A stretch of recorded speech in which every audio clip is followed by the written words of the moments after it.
بسم اللہ الرحمن الرحیم۔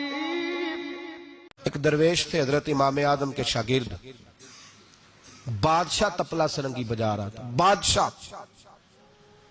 تو پہنچ گئے، بادشاہ کے اٹھا کے نا وہ تپلا سرنگی تو زور سے مارا، زمین پہ ٹوٹ گیا سارا کچھ۔ بادشاہ نے شیر رکھا ہوا تھا، شام کا وقت تھا، کہنے لگا اس مولوی کو پکڑو پنجرے میں ڈالو تاکہ شیر کھا جائے۔ اٹھایا، بابا جی کو پنجرے میں ڈال دیا، ساری رات تپلا سرنگی بجتا رہا۔ سویرے فجر کا وقت ہوا تو اٹھے گویے جانے لگے، تو بادشاہ کہنے لگا پتہ کرو بابے کے جوتے شوتے کپڑے جو بچے باہر نکال لو۔ لوگ کہتے ہیں ہم گئے، جب پہنچے نا شیر کے جنگلے میں تو بابا جی فجر کی نماز پڑھ رہے تھے اور شیر ان کے پیر چاٹ رہا تھا۔ فرماتے پیر چاٹ رہا تھا تو باہر نکلے تو بادشاہ بھی پریشان، سارے لوگ پریشان، یہ کیا ہوا؟ کہنے لگے بابا تجھے شیر نے کاٹا نہیں، کھایا نہیں، اور تو اتنے اطمینان سے نماز پڑھ رہا، تجھے خیال نہیں آیا؟ بابا جی کہنے لگے ہاں خیال آتا رہا ہے، ساری رات پریشان رہا ہوں۔ ساری رات کا کس بات کا خیال؟ فرمانے لگے خیال یہ آتا رہا کہ میں نے پڑھنے ہوتے ہیں ساری رات نفل، تو میں نے نفلوں کی نیت باندھی تو شیر میرے پیر چاٹنے لگا، تو اس کا جھوٹا ناپاک ہوتا ہے۔ بس ساری رات اسی ٹینشن میں گزر گئی ہے کہ پتہ نہیں میری نماز ہوئی ہے کہ نہیں ہوئی، یہی سوچتا رہا ہوں ساری رات کہ پتہ نہیں نماز ہوئی کہ نہیں ہوئی۔ بادشاہ کانپنے لگا، کہنے لگا بابا تو ڈرا نہیں، شیر نے کاٹا نہیں؟ تو آپ فرمانے لگے تو جب کسی کو سفیر بھیجتا ہے تو تیرے سفیر کو کوئی قتل کرتا ہے؟ کوئی بادشاہ پکڑ کے مارتا ہے؟ کہا نہیں۔ فرمایا کیوں؟ کہنے لگا اسے پتا ہے بادشاہ کا نمائندہ ہے۔ آپ فرمانے لگے بادشاہوں کے نمائندے تگڑے ہوتے ہیں، میں تو رب کریم کا دوست ہوں، تو جس رب کریم کے دین کے لیے میں نکلا وہ مجھے لوارل چھوڑ دے گا، میری پرواہ نہیں کرے گا؟ میں خبردار، آج کے بعد اگر تو نے غیر شرعی حرکت کی تو پھر تجھے ٹوکوں گا، پھر تجھے روکوں گا، پھر تجھے منع کروں۔ اللہ کے ولی میدان عمل میں رہتے، وہ ناجائز چیز سے روکتے۔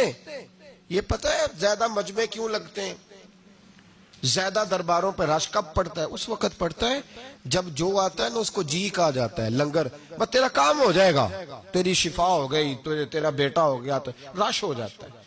جو آنے والے کو کہے نا پہلے نمازیں پڑھ 5، داڑھی رکھ، دین سیکھ، اللہ اللہ کر، وہاں رش نہیں ہوتا۔ کہتے پیر صاحب کی تو کرامت ہی کوئی نہیں، تو مولوی ہیں وہ تو سیدھی سیدھی نمازیں پڑھا رہے ہیں۔ رسول پاک سید عالم صلی اللہ علیہ وسلم کے دین کا نمائندہ ہوتا ہے اللہ کا ولی، وہ ساری زندگی اللہ کی حدود کے قیام کے لیے جدوجہد کرتا ہے۔ امام احمد بن حنبل نے جیل کاٹی ہے، امام احمد بن حنبل نے جیل کاٹی۔ آپ فرماتے بادشاہ وقت نے اس کو میں نے غلطی پہ روکا تو مجھے قید کر لیا، اور قید کیا جب اس نے تو جیل کاٹی، اتنی جیل کاٹی، اتنی جیل کاٹی، اتنے کوڑے مارے کہ امام احمد بن حنبل کا سارا وجود خون سے بھر گیا، کپڑے سارے خون سے آلودہ ہو گئے۔ ایک شخص امام صاحب سے کہنے لگا جب آپ واپس آئے نا رہا ہو کے، کہنے لگا حضور اتنی مار کھائی آپ نے، اتنی، نہ بادشاہ کو روکتے تو کیا ہوتا؟ وہ شخص کہتا ہے میں نے امام صاحب کے وہ کپڑے، وہ کرتا خون سے بھرا ہوا پڑا ہوا تھا، امام صاحب کہنے لگے چل تو چھوڑ، مجھے کیا ملا نہیں ملا، یہ میرا ذرا کرتا تو اٹھا کے رکھ، کرتا تو اٹھا کے سینے سے لگا، کندھے پہ رکھ۔ کہتا ہے امام صاحب کا خون سے بھرا ہوا کرتا میں نے جو کندھے پہ رکھا تو مجھے رسول پاک کا دیدار نصیب ہو گیا۔ تو امام صاحب فرمانے لگے تو نے تو ابھی کرتا رکھا ہے تو دیدار ملا ہے، مجھے پوچھ جب میں رسول اللہ کے نام پہ مار کھا رہا تھا تو کتنے جلوے مجھے نصیب ہوئے، مجھے پوچھ کتنے جلوے میں نے دیکھے ہیں۔ تو اللہ کے بندے حدود اللہ کے محافظ ہوتے ہیں۔ زندگی میں کئی دفعہ لوگ نہیں مانتے، داتا صاحب نے لکھا ہے حضرت ذوالنون مصری رحمت اللہ علیہ کو مصر کے لوگوں نے نہیں مانا، چونکہ آپ جو بندہ بھی ناجائز کام کرتا تھا منع کرتے تھے، لوگوں نے نہیں مانا۔ مانتی اس کو ہیں لوگ جو ہاں میں ہاں ملائیں، جو تابع دار ہو کے رہے، اس کو ذوالنون مصری کو نہیں مانا۔ فرماتے مانا لوگوں نے اس دن جس دن ان کا جنازہ اٹھا۔ کیوں؟ جب حضرت ذوالنون مصری کا جنازہ اٹھا تو گرمی بڑی سخت تھی، سخت گرمی تھی۔ داتا صاحب نے کشف المحجوب میں لکھا ہے کہ پرندے کتار در کتار آئے اور جناب ذوالنون مصری پہ سایہ کر دیا، سایہ ہو گیا، ٹھنڈ ہو گئی۔ لوگوں نے کہا تو ولی کامل تھا، تو ایک عام مولوی سمجھ کے ساری زندگی پیچھے رہے، تو کامل تھا۔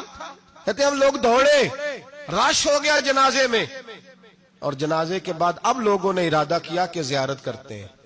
تو جب حضرت کا چہرہ اٹھایا تو ان کی پیشانی پہ لکھا تھا ھذا حبیب اللہ، یہ اللہ کا محبوب ہے، مات فی حب اللہ، یہ اللہ کی محبت میں مر گیا ہے، یہ محبوب ہے اللہ۔ ساری زندگی ان لوگوں نے پیغام حق دیا، اور جس کو جو نہیں مانا اس کو دعا دی، دعا دی۔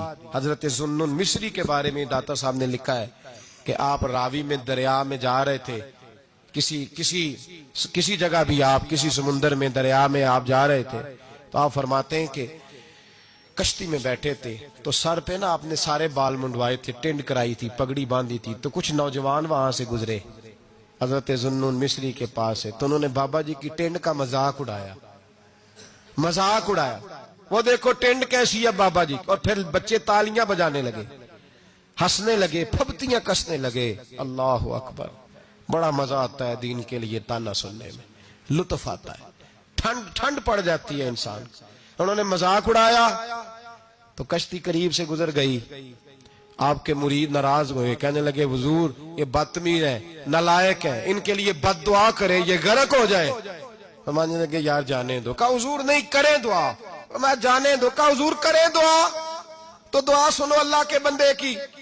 کہنے لگے اے اللہ، جس طرح دنیا میں یہ ہنس رہے ہیں انہیں قیامت میں بھی ہنستا ہی رکھنا، انہیں قیامت میں بھی ہنستا ہی رکھنا۔ یہ دعا کیا دی، وہ بچے کشتی موڑ کے واپس آئے، بابا جی کے پیروں میں گر گئے، کہنے لگے توبہ کرا دے، ہم بھی غلام بننا چاہتے ہیں۔ میرے رسول پاک سے صحابہ نے احد کے میدان میں کہا تھا یا رسول اللہ ان کے لیے دعائے ضرر کریں، تباہ ہو جائیں، انہوں نے آپ کو پتھر مارے، تو نبی پاک نے کہا اللہم اہد قومی فإنہم لا یعلمون، یا اللہ میری قوم کو ہدایت دے دے، یہ جانتے نہیں یہ کیا کر رہے ہیں۔ تو رب کریم کا بندہ اللہ کی حدود کا محافظ ہوتا ہے۔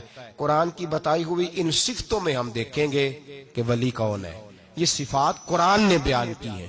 اب جو ان صفات کا حامل ہوگا اس سے پیار کرنا پڑے گا، اس سے محبت کرنی ہوگی، اس کے ساتھ دل لگانا ہوگا۔